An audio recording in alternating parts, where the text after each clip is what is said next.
Hi, everybody. This is Ashley M. Days with Couch Talk Network or couchtalknet.com. And I want to talk to you this morning, or this afternoon, or this evening, whatever time you are tuning in, about changing the way you think. Now, we all have heard that when we change the way we think, we invite whatever it is that we are thinking about. And I'm sorry, y'all, talk with my hands. We invite that into our spirit, into our mind, into the way that we move about daily. And I am a firm believer that that's true. So, our thoughts control our behaviors, our emotions, and it really impacts the way that we move about the world on a daily basis and the way that we interact with other people. So today, basically, we're going to talk about recognizing how thoughts, feelings, and attitudes lead to predictable patterns of behavior and practice how to kind of detach objectively without feeling like you're changing yourself per se. Um, but actually being able to look outside of yourself and see what's really going on and be able to tune into that, and then also understand specific self I'm sorry, specific steps of changing the way that you think. Okay, so I do have a few notes here that I have here in my book that I'm going to be glancing down at from time to time, so I hope that's okay. So the big thing is you want to do is pay attention to the way that you think and the way that you feel. Because initially, the way that you think automatically creates those feelings, and you have to be able to understand what triggered that thought to make it so that your feelings come about. And of course, when you have feelings about certain situations, it creates certain actions and reactions. And that could be either within the body physically, that could be outwardly, that could be meaning you can withdraw, it can cause depression, it can cause anger, it can cause anxiety, it can cause you to lash out on people, it can cause you to say things that you wouldn't normally say, or it can cause you to be more passive than you usually would. It just depends on what's going on in that particular event, in that particular situation at the time. Okay. And then recognize how when there are risks of certain thoughts and feelings that lead to those kind of negative reactions and behaviors. We all have triggers to certain actions and reactions, feelings, attitudes. So if you really take the time to understand um, where they're coming from, because we only react um, and feel as far as our perception. So, when have you felt this way before? When have you thought this way before? When had someone done something similar to make you feel like this? Or you may not even associate it, but if you can associate those feelings with a previous feeling, then you can understand the dynamics of the event that happened before that caused that and kind of relate them. But you have to make sure that you assess and reassess, evaluate what's really going on underlining those certain events, those certain thoughts, those certain feelings, and those behaviors. Okay. So, and then obviously you use new thoughts to reduce those risks once you evaluate. It's not always easy. It's not always something that's just going to come natural. As a matter of fact, a lot of times it's just not going to come natural. These are things that you have to practice on and work on and continue to realize and recognize what's going on every time it happens so that you get become more aware, and you're able to actually take the time to build and understand this pattern of yours. Now, there are a lot of feelings that we feel all the time. Okay. I mean, oh my God, there's so many feelings and it's hard to describe, right? So if you're not feeling well that day, It doesn't mean that you're sick. It doesn't mean that you're mad. It doesn't mean that you're sad. Or it could mean all of the above or one of each um, per day. So, but when somebody asks you how you feel, I know for me, sometimes I'll be like, nah, the little emoji that's like, MEH, I feel meh. Or ugh, UGH, using acronyms. Um, so I like to use this. I know it's backwards on your side, but this is how you feel today. And it's a bunch of facial expressions that gives gives you emotions. You have aggressive, agonized, angry, anxious is in alphabetical order, y'all. Blissful, bored, cautious, cold. Oftentimes, when I'm in my office setting, even sometimes at home, I'm very cold. And cold leads to a certain type of mood, just like when you're hot, leads to a certain type of mood. Um, Concentrating. A lot of people look at my facial expression and they take it for a negative expression when it's really not. I'm really concentrating on something. I get hyper focused a lot. And so my facial expression might look like something's wrong when that's not really the case. I'm really just concentrating. Um, Disappointed, determined, um, disastful. They have one on here that's called eavesdropping. Do you do that? Do you listen to what's going on next to you in the other office? Guilty, idiotic, meditative, mischievous, miserable, optimistic, um, paranoid, sympathetic, thoughtful, undecided, withdrawn, surprised, enraged, envious. So there's a lot of different words to describe the way that we feel when we have certain events that trigger these thoughts and feelings. Okay. So it's not uncommon for us to not have words for the way that we feel sometimes, just because number one, there's so many words. And number two, it's really hard to describe sometimes. Um, so next, I want to talk about specifically paying attention to your thinking and to your thinking patterns. Again, the thoughts that come up in our mind are what we perceive, what we have witnessed before, what we've witnessed somebody else go through, what we've heard. So it's only as far as what we perceive based off of our current knowledge. So sometimes we have to really dig deep and challenge that, because the patterns that has happened in our lives, the things that happen to us in our lives, it creates a certain type of staple in our mind, and it can create anxiety when those similar things, smells, words, people, types of people come around us. um, it can create those exact same thoughts, those exact same feelings, and create those exact behaviors that you had when it came to that event that led to those negative feelings and behaviors before. Okay, so really, really pay attention to the way that you think. Um, it says learn how to use thinking reports to observe and report feelings, thoughts, attitudes. So, what that means is, again, talking about evaluating, taking time out. If you use a journal, journal about the what happened and how you reacted. Do you think it was valid? Do you think your reaction, your emotions warranted what happened in that event, or did you just react off of a certain pattern that you've continued along your life pattern?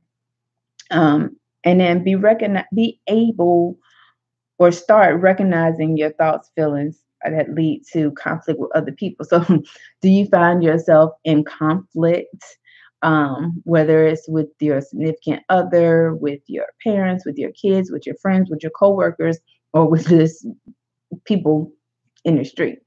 Do you find yourself in conflict sometimes when things don't go the way that you expect them to go, or they don't align with what you believe should happen, or if it just or if it's a situation that is just you don't feel is right. And those all sound really similar, but they all have just a tiny bit of a spin or a twist on them that makes you think, react, and feel differently. So you have to be careful when it comes to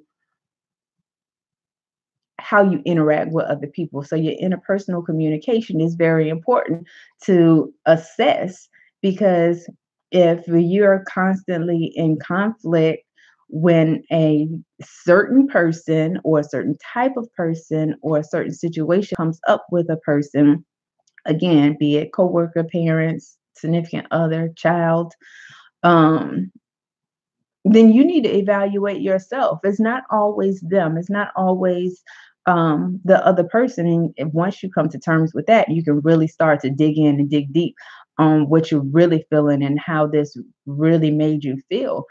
You know, when we are angry or when people make us feel like we have to be defensive about something, that means, we've had to defend ourselves at some point earlier in our life. And we still feel that way, and not that you don't have to defend yourself.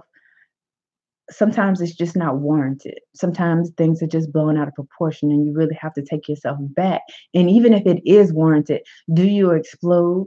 Do you withdraw? Do you stand up for yourself in an appropriate way? Those are things that you need to ask yourself, because it's not always about rah rah boom bah. It's not always about sitting back and letting people run over you. There is a happy medium, and you have to understand that with yourself and within yourself. Okay. um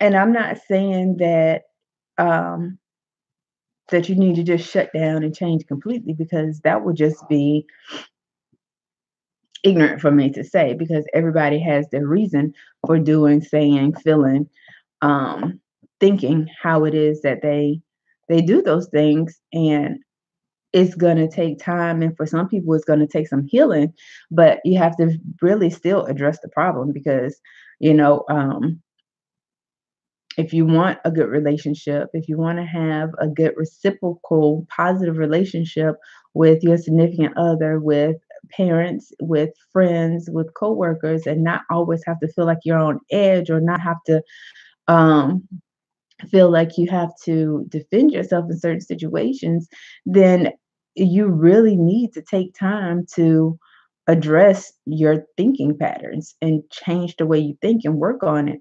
And it's no walk in the park, and it's not easy, because a lot of us are older, and this is stuff that we have been groomed to think and feel and behave since we were little children. So it doesn't make it wrong, it doesn't make it right, but it makes it so that you are um, holding yourself back or being held back by things that has happened that you now have control over, complete control over, because we all have control over our thoughts.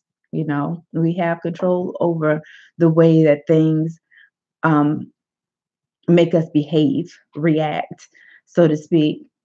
And we have to be careful um, on the blaming game. We have to be careful on saying, I'm always like this. I'm always going to be like this. Or this is just me. It's just me.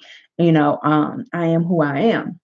Yes, you are who you are, but you also become the person that you choose to be. And if you choose to be the same person that you were a year, 2 years, 5 years, 10 years ago, then you're going to continue to get the same results in your life.